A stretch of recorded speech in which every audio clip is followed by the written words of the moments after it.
George Bush lance un ultimatum aux talibans alors que les premières troupes américaines débarquent en Ouzbékistan. Un avion de reconnaissance a survolé Kaboul aujourd'hui, essuyant des tirs de la DCA. À Toulouse, les experts estiment avoir trouvé les causes de l'explosion. L'étincelle aurait été provoquée par une fuite d'acide sulfurique. Match sous haute sécurité au Stade de France. La rencontre historique entre les tricolores et l'équipe algérienne. De gros renforts de police sont sur place. Et puis du cinéma avec la sortie du journal de Bridget Jones, une comédie décapante qui raconte, après le livre traduit en 32 langues, les déboires d'une jeune célibataire londonienne avec Renée Zellweger et le retour de Hugh Grant. Madame, Monsieur, bonsoir. Des mesures de sécurité exceptionnelles encadrent au Stade de France la rencontre amicale entre les tricolores et l'Algérie. Un match présenté comme un match à risque. Plusieurs interpellations dans la mouvance islamiste ont été effectuées dès hier soir. Aux abords du stade et à l'intérieur, d'importants renforts de police sont sur place. Les 80 000 spectateurs qui sont arrivés plusieurs heures à l'avance ont été tous minutieusement contrôlés. Dorothée Cochard, Claire Fernstein. Juste un match amical et pourtant un match à haut risque. France-Algérie, la première rencontre, 250 000 demandes, 80 000 places. On craint que quelques déçus ne viennent passer en force. On craint aussi des actions d'islamistes. Une bouteille rentre. Ah ouais, poubelle. Désolé. 2 fois plus de stadiers que d'habitude et 1000 policiers en renfort. Ce sont eux qui fouillent les spectateurs. Bah, c'est à cause des attentats qui se passent. Mais, alors, on est un peu visé, mais ça fait rien. Vous n'avez pas eu peur de venir quand même? Pas du tout. Sinon on ne vivrait pas. Je suis algérienne, alors si les Algériens s'étaient arrêtés de vivre, le terrorisme aurait gagné. Or, pour l'instant, il n'a pas encore gagné, il ne gagnera pas. Hier matin, la police a interpellé 4 personnes, dont Nasseri Mamache. Nasseri Mamache, un islamiste connu, jugé il y a 5 ans dans le procès Chalabi, encore en train de comparaître dans un autre procès d'islamistes. Mis sur écoute, il aurait parlé de faire quelque chose à l'occasion du match. Les policiers ont trouvé chez lui à Sartrouville, ici, des munitions, un gilet pare-balles et un manuel pour fabriquer des explosifs. Alors pour parer à tout attentat, le stade a été minutieusement fouillé. Des patrouilles avec des chiens spécialisés dans les détections d'explosifs l'ont passé au peigne fin. Bref, tout pour que ce match de foot reste d'abord une fête. Un match historique que célèbre déjà la communauté algérienne, quel qu'en soit le résultat. Des milliers de supporters portant t-shirts et drapeaux se préparent à l'événement. Certains ont fait le voyage pour l'occasion et tous n'ont qu'en tête l'enfant du pays, Zinedine Zidane, qui portera l'espoir des 2 camps. Agnès Grossman, Grégory Vasseur. Beaucoup de supporters sont arrivés hier d'Alger. Pour l'événement, Air Algérie avait cassé ses prix, mais à 1200 francs le billet, ce sont quand même les plus motivés qui sont venus. Si on est là, c'est pour dire que l'Algérien, d'une manière générale, s'intéresse à tout ce qui peut toucher à améliorer l'image de son pays à travers le monde. Vu les circonstances déjà mondiales, ça sera pas mal pour rapprocher les 2 communautés algériennes et françaises et pourquoi pas bâtir quelque chose ensemble. Khaled Boukatem est dentiste dans la banlieue d'Alger. C'est son ami Moustapha Djadoun qui l'héberge. Ce dernier vit en France depuis 4 ans avec sa famille. Les 2 hommes ont déboursé près de 500 francs pour aller au stade applaudir Zizou. Si on parle d'intégration de communautés et surtout d'Algériens en France, le plus beau cadeau qui est l'enfant fait entre la France et l'Algérie, c'est Zizou. C'est évident, la rencontre est d'abord amicale. Pour qu'elle le reste, l'idéal serait le match nul. Si j'aurais été un conseiller pour les 2 équipes, j'aurais dit, écoutez, je rentrerai dans les vestiaires des Algériens, ne marquez pas aucun but. Je rentrerai dans les vestiaires des Français, je leur dis, s'il vous plaît, ne marquez pas un but. Faites en sorte que ça soit un match nul. Pourquoi? Pour que tout le monde soit content. Les Algériens de France auront ce soir le cœur lourd d'émotions, de souvenirs et d'espoir. Le match qui va avoir lieu, pour moi, ça ne doit pas être un match de rivalité entre l'Algérie avec tout ce qu'elle endure et la France avec tout ce qu'elle a de tabou concernant la guerre d'Algérie. Français et Algériens sont au stade côte à côte pour la première fois depuis 50 ans. De jour en jour, la riposte américaine semble se préciser. Les premières troupes sont arrivées en Ouzbékistan, tout proche de la frontière afghane. Et en fin de matinée, un avion non identifié a survolé Kaboul. La DCA des talibans est entrée en action. Apparemment, l'avion était un appareil de reconnaissance sans pilote. Autant de mouvements qui accompagnent, je vous le disais, l'arrivée des premiers avions de transport militaire, 1 millier de soldats d'élite qui marquent les premiers déploiements de troupes au sol. Du côté de Washington, George Bush lance cet après-midi un ultimatum aux talibans. Vous n'avez que très peu de temps pour livrer Ben Laden. Une mise en garde qui souligne une nouvelle fois la détermination de la coalition antiterroriste qui a de nombreux atouts dans son jeu, y compris la Russie, mais devra sur le terrain des pays voisins de l'Afghanistan surmonter quelques obstacles. Bernard Lebrun. Voici quelques très rares images tournées dimanche dernier d'une ancienne base soviétique en Ouzbékistan, celle de Karchi. Ce n'est pas n'importe laquelle, il s'agit précisément de l'aéroport militaire utilisé de 79 à 89 par les bombardiers de l'armée rouge pendant la guerre soviéto-afghane, le Vietnam russe. Sur les pistes devenues ouzbèques il y a 10 ans sont stationnés des cargos Ilyushin 76. Mais regardez bien, qui se pose ici depuis quelques jours? Des avions américains comme cet Hercule C-130, mais aussi filmé sur le tarmac, ce jet gouvernemental venu tout droit de Washington. Oui, le 11 septembre a tout changé, l'armée américaine en Ouzbékistan, personne ne l'aurait prédit, surtout pas Poutine et Bush il y a 4 mois, 11 septembre 2001, vraie fin de la guerre froide, dit-on à Washington.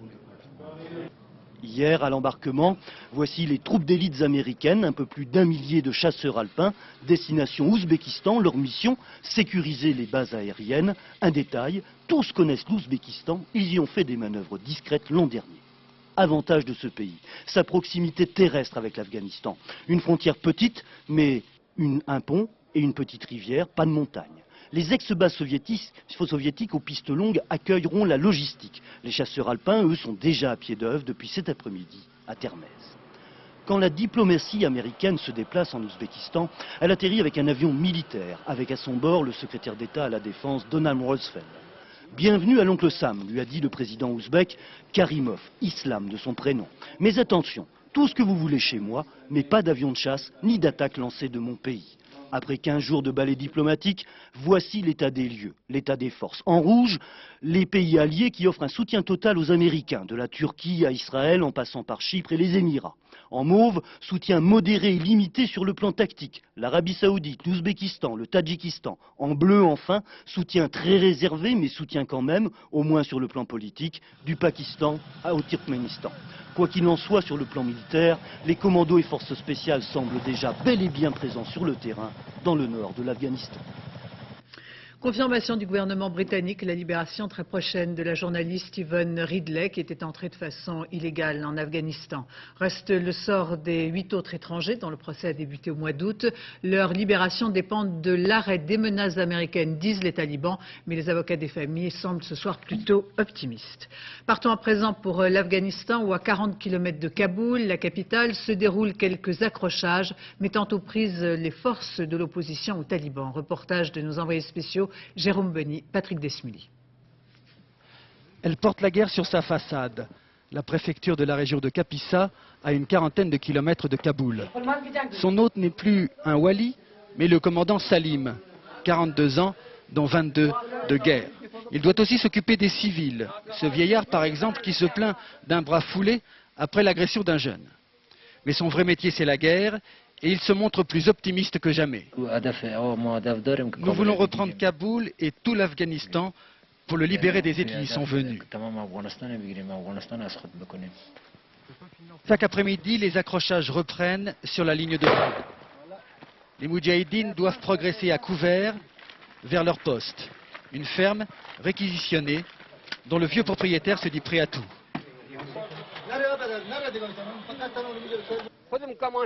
Je prendrai ma Kalachnikov et je me battrai. Le poste des talibans est à quelques centaines de mètres. Les Moudjahidines nous confirment qu'ils se battent aussi contre des étrangers. Nous les avons vus pendant la dernière attaque. Nous avons entendu sur les talkie-walkie les voix des Pakistanais et des Arabes. Ils sont là, en première ligne, et dans le village de Chowki.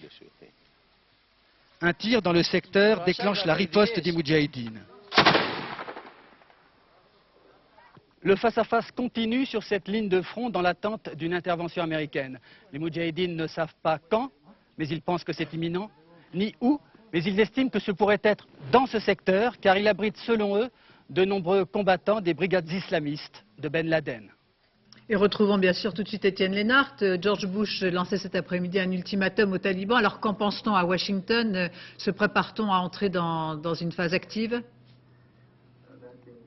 Écoutez, c'est vrai que le dernier ultimatum lancé par le président américain sonne un peu comme un dernier avertissement aux talibans. Et puis on a senti ces derniers jours ici aux États-Unis, pour la première fois depuis le 11 septembre, une certaine forme d'impatience de la part de l'opinion publique. Cela va faire 3 semaines mardi prochain que les attentats ont eu lieu. Et même si chacun comprend bien la nécessité pour l'armée américaine d'être prête pour cette opération, eh bien l'on commence à dire ici et là que peut-être l'armée américaine n'intervient pas tout simplement parce qu'elle n'a pas encore localisé Oussama Ben Laden. Dans combien de temps George Bush fera-t-il taire ces interrogations? Personne évidemment ne le sait. Le président américain est en week-end dans la résidence de week-end précisément des présidents à Camp David, à 1 heure de Washington à peu près. Il vient d'avoir une vidéoconférence avec ses conseillers du Conseil national de sécurité. Et petit détail important quand même, vous savez que c'est un week-end prolongé ici aux États-Unis. Lundi sera un jour férié. Merci Étienne Lénart. Retrouvons à présent Philippe Rochaud. Vous êtes à Peshawar au Pakistan, avec aujourd'hui peut-être 2 éléments que vous allez pouvoir nous détailler. D'abord une nouvelle manifestation anti-américaine et puis un autre fait peut-être d'importance, des restrictions à la frontière pour les journalistes. Oui Béatrice, vous savez, ces manifestations sont régulières ici à Peshawar. Il y avait à celle d'aujourd'hui quelques 5000 personnes qui ont scandé des slogans favorables à Ben Laden. Quand même, ce sont des Pakistanais qui lançaient aussi ces slogans, ce qui prouve que pour les forces américaines, ça ne sera pas facile de convaincre l'opinion pakistanaise du bien fondé de leur action. On a aussi parlé des preuves à apporter pour la culpabilité de Ben Laden. Les manifestants disaient qu'ils devaient fournir directement les preuves aux talibans et non pas passer par le Pakistan. Il y a eu les slogans habituels, mort à Bush, mort à Tony Blair qui venait de passer ici 48 heures au Pakistan. Et puis surtout, on a dit vive les martyrs qui tomberont sous les balles des Américains. Donc c'est effectivement une tension qui monte de plus en plus à mesure qu'on approche de la possibilité de frappe aérienne sur l'Afghanistan. C'est ce qui fait que les Pakistanais ici ont considérablement réduit les déplacements des journalistes étrangers. Nous en subissons les conséquences. Hier par exemple, alors que nous étions à la frontière afghane, nous n'avons pas été autorisés à rencontrer les gens, à parler avec eux et nous étions constamment gardés par les personnes qui s'occupent de la garde de la passe de Khyber à la frontière.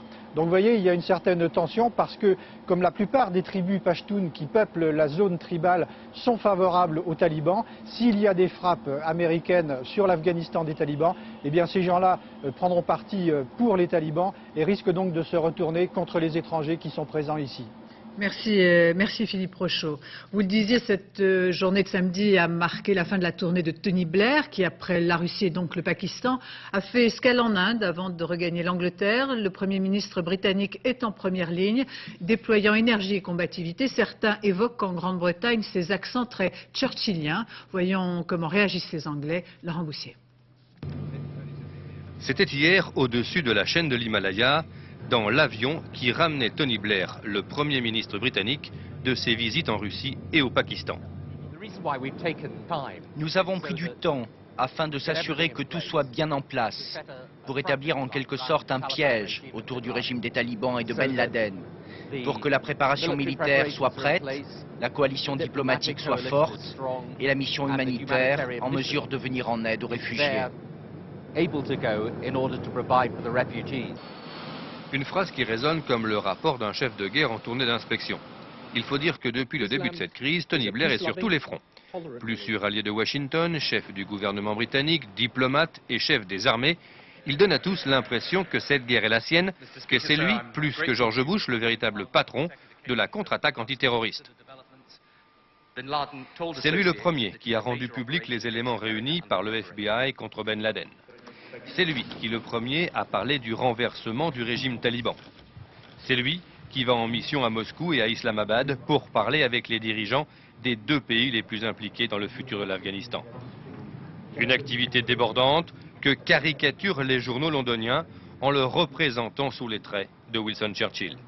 Il faut dire que sur le plan intérieur, Tony Blair a les mains libres. Réélu il y a 4 mois avec une écrasante majorité, il n'a plus en face de lui aucune opposition crédible. Et il sait que la grande majorité des Britanniques approuvent son action et la guerre contre le terrorisme. Pour appuyer les unités spéciales qui sont déjà en Asie mineure, l'armée américaine a lancé de Californie un satellite espion qui devrait se positionner au-dessus de l'Afghanistan. Les outils de cette nouvelle guerre de l'ombre, Patrice Pellet. Lancé hier, le satellite espion destiné à la lutte contre le terrorisme appartient au National Reconnaissance Office, autrement dit, l'agence spatiale chargée d'espionner pour le compte de la CIA. La CIA qui contrôle d'ici, depuis Colorado Springs, toutes les images venues de l'espace. Sur cet écran, la position de tous les satellites espions. Pilotés depuis ce PC, les caméras haute définition balayent continuellement le sol. Mais d'en haut, que voit-on en bas? Bon exemple chez nous avec le satellite de renseignement français Helios. Sa capacité officielle est de 3 mètres. Tout objet ayant au moins cette taille peut donc être vu sans problème depuis l'espace, à 400 km d'altitude. Plus puissants et plus chers, les satellites américains pourraient visualiser des détails de l'ordre de 20 cm. Quiconque contrôle l'espace contrôle l'infosphère, et qui contrôle l'infosphère gagne la guerre de l'information. Grâce aux renseignements satellites, on peut alors engranger les informations dans les calculateurs. La position des cibles, connue d'avance, facilite la progression. Les équipages ont déjà en tête tous les lieux survolés, du stress en moins. Les troupes au sol appréhendent mieux le terrain et peuvent avancer la nuit avec la vision infrarouge. Le renseignement satellite est donc bien aujourd'hui une aide incontournable, mais il ne permet pas à tous les coups de gagner la guerre. Depuis hier, nous vous montrons des images qu'aucune télévision occidentale ne pourrait obtenir à l'heure actuelle. Hier, il s'agissait du document filmant Ben Laden, entouré de nouvelles troupes.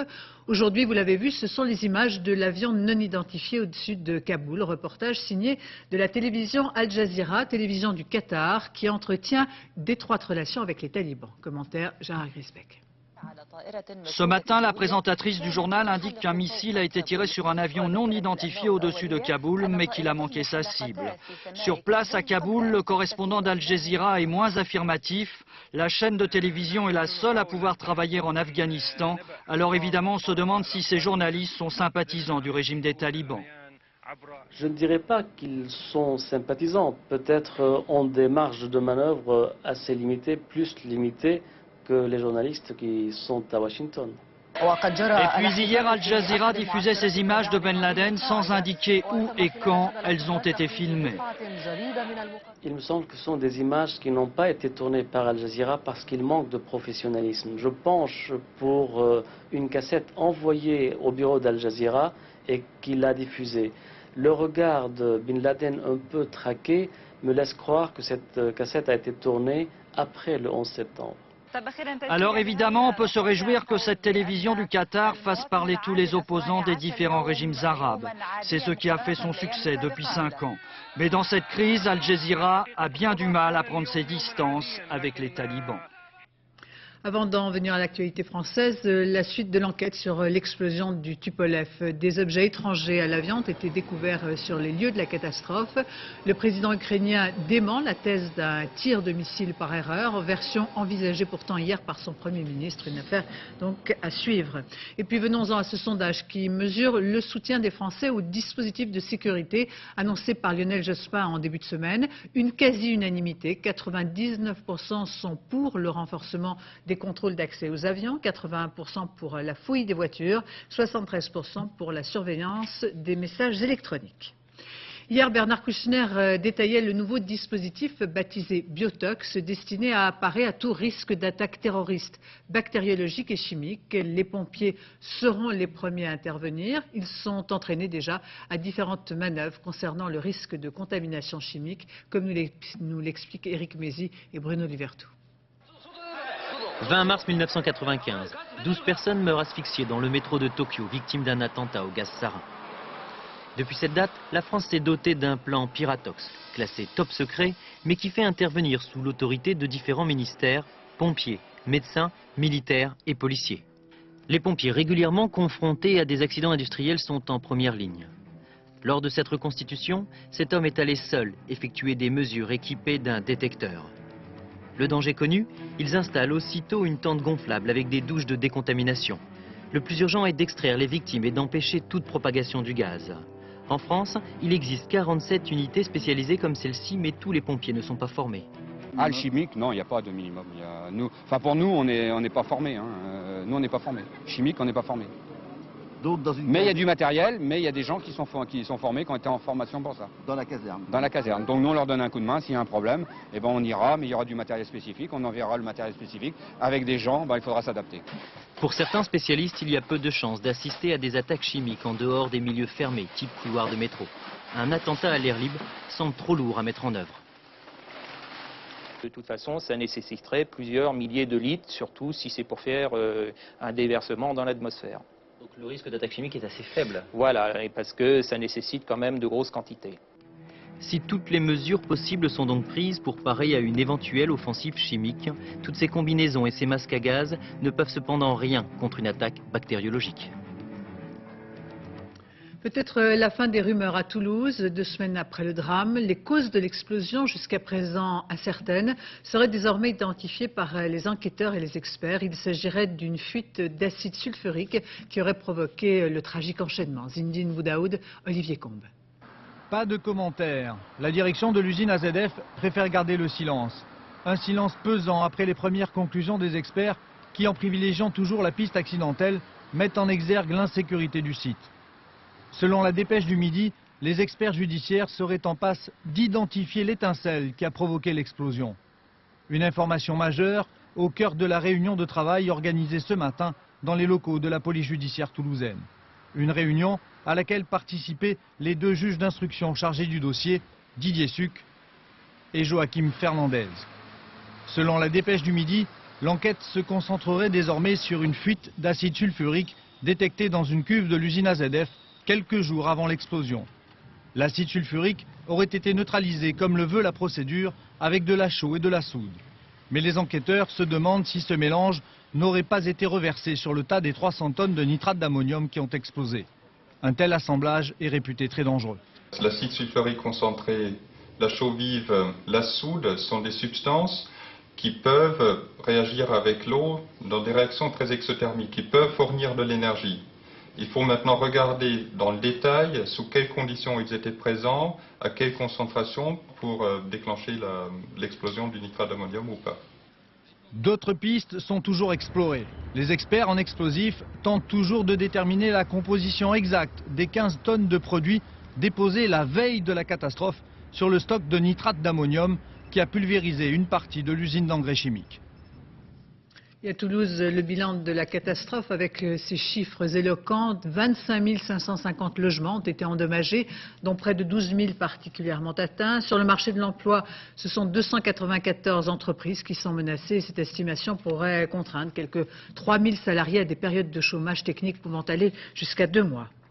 Pour la 7e année consécutive, la pyramide de chaussures contre les mines antipersonnelles. Cette année, c'est à l'Hôtel de Ville que l'association Handicap International a érigé cette montagne symbolique. Chacun peut y déposer, vous le savez, une chaussure en signe d'opposition aux mines antipersonnelles. La tragédie de ces mines antipersonnelles est désormais connue dans le monde entier grâce à l'action de quelques personnalités comme Diana à l'époque et David Ginola aujourd'hui, grâce également à l'action d'anonymes qui militent bénévolement pour la cause d'Handicap International. L'exemple de cet Alsacien qui a été lui-même blessé, reportage Sébastien Leguet et Fabrice Dujardin.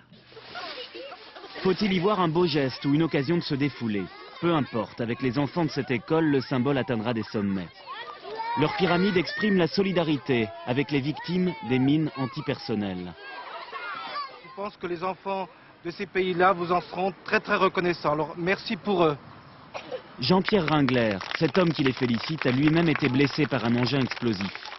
Une mauvaise relique de la Deuxième Guerre mondiale, qui traînait dans un champ alsacien. La présence de Jean-Pierre permet de rappeler aussi ce danger qu'il y a eu chez nous et qu'il peut y avoir encore parfois.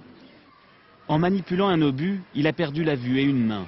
L'autre a été amputée partiellement. Jean-Pierre avait 8 ans et demi, c'était 11 ans après la fin de la Deuxième Guerre mondiale.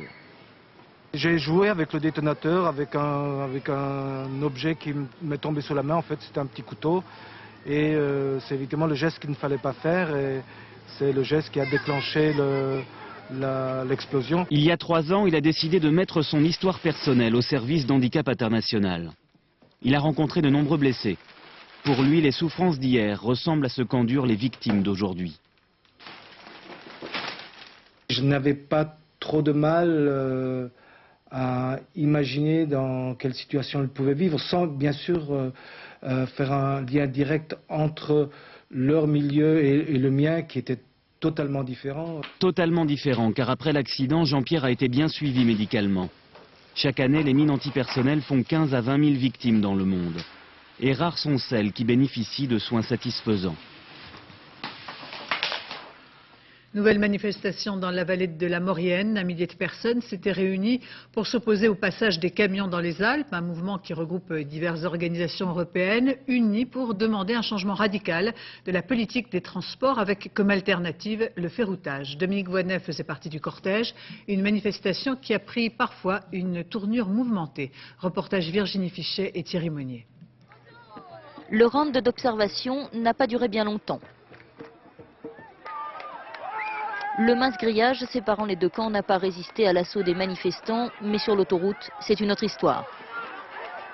Le rassemblement se voulait pacifique. Il faudra finalement toute la force de persuasion des organisateurs pour ramener le calme.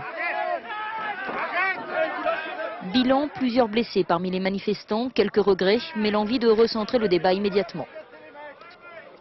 Ici, il y a des gens de tout âge, des enfants, des adultes. On veut montrer que c'est nous qui vivons au bord de ces routes, qu'on ne le supporte plus. On est très pacifique et c'est très regrettable qu'il y ait ce genre d'affrontement ou de provocation. Sur l'asphalte, les esprits s'apaisent. Pour quelques heures, l'autoroute bloquée appartient aux représentants d'organisations venues de la vallée de la Maurienne et de Chamonix, mais aussi de toute la France, d'Italie, d'Autriche, de Suisse. Toutes tendances confondues, ils parlent d'une seule voix. Non au tout camion, il faut absolument une autre politique des transports, il faut développer les solutions ferroviaires alternatives. C'est vrai qu'on a la chance en Suisse d'avoir une politique en matière de transport qui est plus restrictive. On ne peut pas l'imposer puisqu'on n'est malheureusement pas membre de l'Europe, mais par contre on a un devoir d'ingérence. Le devoir de la solidarité alpine, qui si elle ne peut pas soulever des montagnes, espère un jour déplacer les camions. À Draguignan, cette marche blanche dénonçant des actes de pédophilie à l'appel de plusieurs associations, côte à côte adultes et enfants portant des ballons blancs. Nicolas Sarkozy parmi les personnalités politiques présentes. 1 minute de silence a été observée pour les enfants victimes. Cette fin de semaine, plusieurs manifestations marquent le 20e anniversaire de la peine de mort. Son principal artisan et défenseur, Robert Badinter, obtint gain de cause. Mais avant que les premiers condamnés à mort n'en bénéficient, nous avons retrouvé celui qui fut gracié par François Mitterrand à l'époque. Philippe Maurice devait être décapité. Il a purgé une peine de 23 ans au total et témoigne aujourd'hui. Aurélia Guillemin, David Sigal. Quand Philippe Maurice arpente les quais de Saint-Michel, il ne voit plus aujourd'hui que les bouquinistes. Pourtant, il y a 21 ans, sur l'autre rive, sa vie a basculé. Palais de justice de Paris, début des années 80. Dans ce tribunal, Philippe Maurice, jugé pour le meurtre d'un policier, est condamné à la peine capitale, la peine de mort. Au moment où la condamnation à mort tombe, moi je ne pense pas à grand-chose, je vous le dis, je pense à la procédure. En revanche, dans les temps qui ont suivi, j'étais certain que le système judiciaire m'exécuterait, le système judiciaire et le pouvoir politique, et qu'il n'y avait aucune échappatoire. Aucune échappatoire jusqu'au 16 mars 1981. Ce jour-là, François Mitterrand, en campagne pour la présidentielle, annonce la couleur. Dans ma conscience, dans le fort de ma confiance, de ma conscience, je suis contre la peine de mort. Je savais que si Mitterrand était élu, la peine de mort serait abolie. Bon. Donc, de ce côté-là, ça n'a rien. Là où les choses ont réellement changé, c'est le soir du 10 mai. 4, 3, 2, 1. François Mitterrand est élu président de la République. Philippe Maurice, lui, a la vie sauve. Le 25 mai 1981, il est l'un des derniers à bénéficier de la grâce présidentielle. 5 mois plus tard, la peine de mort est abolie. En refusant toute idée de condamnation à mort, On dit quoi qu'il y ait, quoi que l'on reproche à un homme, on respecte la vie. Philippe Maurice, aujourd'hui historien, aura quand même passé 23 ans derrière les barreaux. 23 ans d'enfermement, mais 23 ans de vie, immortalisés dans un livre. L'incroyable succès des téléphones mobiles. Les Français continuent d'acheter des portables, un marché qui n'est pas encore saturé. Pour le seul troisième trimestre 2001, près d'1,5 million de nouveaux clients, c'est tout dire. Émilie Lançon. Notre bon vieux téléphone fixe est-il devenu ringard, détrôné par le portable? À première vue, il y a des chances, si on en croit la nouvelle génération. Pas de téléphone fixe, non, uniquement un portable. Pourquoi? Parce que ça me revient trop cher et puis étant donné que je déménage fréquemment, je ne veux pas envoyer une ligne fixe à chaque fois. Ce jeune homme, comme beaucoup d'autres, fait partie de ceux que l'on appelle les célibataires campeurs. C'est en partie grâce à eux aujourd'hui qu'il y a plus de téléphones mobiles, 34 600 000, que de fixes, 34 millions. Les célibataires campeurs, ce sont des jeunes de 20, 21, 22 ans. C'est des personnes qui s'installent pour la première fois dans un domicile, qui en général n'ont pas encore d'enfants, qui ne sont pas mariés et qui vivent un peu au jour le jour. C'est vrai d'ailleurs pour la façon de gérer leur frigidaire comme leur téléphone. Mais si le portable fait tourner les têtes, cela ne veut pas dire qu'on abandonne son fixe facilement. Moi, je trouve ça complémentaire parce que, d'abord pour que les gens puissent m'appeler sur une ligne fixe et ne soient pas obligés d'appeler sur le mobile. Et par ailleurs, le réseau, la couverture réseau n'est pas toujours bonne. Et avec 97% de ménages abonnés, France Télécom croit en l'avenir du fixe. Le fixe va retrouver une deuxième jeunesse avec l'arrivée de la DSL, de l'Internet au débit, et tout ça va continuer à booster le fixe. C'est clair, les opérateurs ont tout intérêt à ce que nous gardions à la fois notre fixe et notre portable. Les collections de prêt-à-porter, les femmes réchauffées l'été prochain par le soleil andalou. Le créateur anglais Alexander McQueen propose une collection entre flamenco et corrida, un défilé dédié à la paix dans le monde qui se déroulait aujourd'hui au Stade français. Reportage Estelle Collin, Patrick Deschmecker.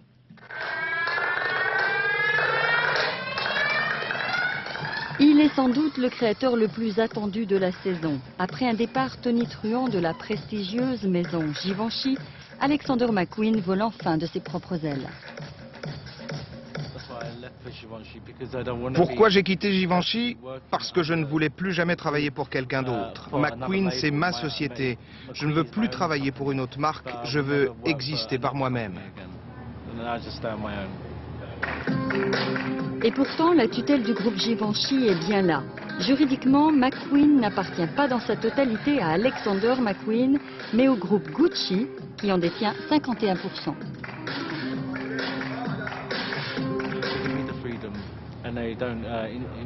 Ils m'ont offert la liberté parce que c'est un groupe qui investit dans l'aspect créatif, le fantasme, l'imaginaire. Transfert de créateurs, rachat, fusion, sur le terrain du luxe, tous les coups sont permis, d'autant que le marché pourrait bien flirter avec les 100 milliards d'euros, 670 milliards de francs d'ici à 10 ans. Cinéma avec la sortie sur les écrans du journal de Bridget Jones. Le livre a connu un succès international. Qui ignore encore les déboires de cette jeune héroïne célibataire qui raconte au quotidien ses mésaventures. Une comédie très réussie, signée par les scénaristes de 4 mariages et un enterrement ou encore de Coup de foudre à Notting Hill. Une référence avec le retour évidemment de Hugh Grant. Reportage Marie Joshua. Je décidais de prendre ma vie en main et de commencer mon journal pour dire la vérité sur Bridget Jones. 5 millions de lecteurs, ou plutôt de lectrices, se sont retrouvés en cette charmante petite boulotte trentenaire dont les 2 ambitions sont de perdre du poids et de trouver le grand amour. En signant l'adaptation de son roman pour le cinéma, Ellen Fielding touche un point sensible. Pourquoi, malgré leur plus grande autonomie, les femmes ont-elles toujours les mêmes angoisses amoureuses ? La société exerce une pression constante sur la femme. En plus du succès, elle doit se trouver un homme, fonder un foyer. Cette pression est encore accentuée par celle des parents, des amis qui vous disent « Ce serait bien, tu vas voir, un jour tu vas rencontrer le bon ». J'ai 2 solutions. Renoncer et accepter ma condition de vieille fille à perpétuité pour finir dévorée par des bergers allemands. Ou non. Ce qui est très intéressant dans le succès du journal de Bridget Jones, c'est que pour la première fois, le mot célibataire y remplace celui de vieille fille. C'est tellement ridicule de nos jours de penser qu'une fille de 30 ans est obligée de se marier pour être heureuse, alors qu'elle peut avoir de bonnes raisons de rester célibataire. La liste des invités. Après coup de foudre à Notting Hill, le voici pour la première fois dans un rôle de beau salaud. Hugh Grant pulvérise ici l'image du héros romantique. Bon, on va boire un verre chez moi? En tout bien, tout honneur. Pas d'embrouille, ça restera purement sexuel. Je connais Helen Fielding depuis quelques années et je lui racontais souvent mes histoires de nana. Et quand j'ai lu le roman, le héros, Daniel Cleaver, réagissait exactement comme moi dans certaines circonstances. Il y a un peu de moi dans ce personnage. Un passage plutôt réussi de l'écrit à l'écran, grâce à Hugh Grant, à l'aise dans la comédie comme un poisson dans l'eau, et Renée Zellweger, dont la performance va bien au-delà des kilos qu'elle a dû prendre pour le rôle. Ces dernières années, Elton John a multiplié les projets, musique de film, chansons, hommages comme elle et Didi. Cette semaine, il sort en France son nouvel album solo, le 40e de sa carrière. Le roi de la pop variété joue la carte de la simplicité. Olivier Lenza, Christophe Vignal.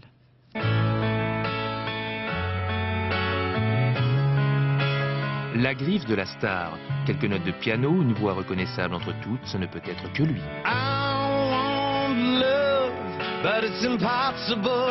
Elton John, qui s'évanouit sous les traits de l'acteur américain Robert Downey Jr.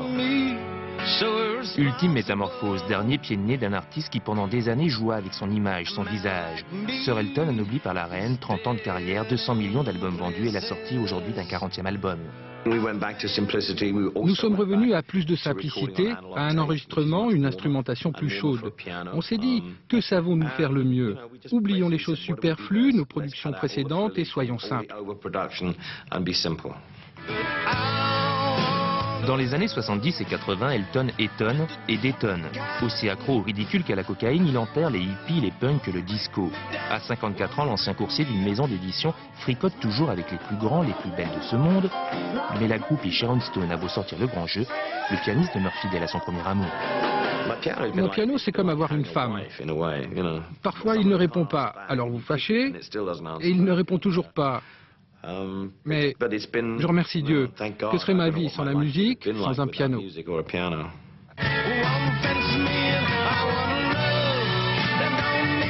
Il est riche, en euros, près de 100 millions, en disques d'or des dizaines, et si connu qu'il n'a pas besoin d'apparaître dans son dernier clip. Pendant des années, il a choqué la perfide Albion.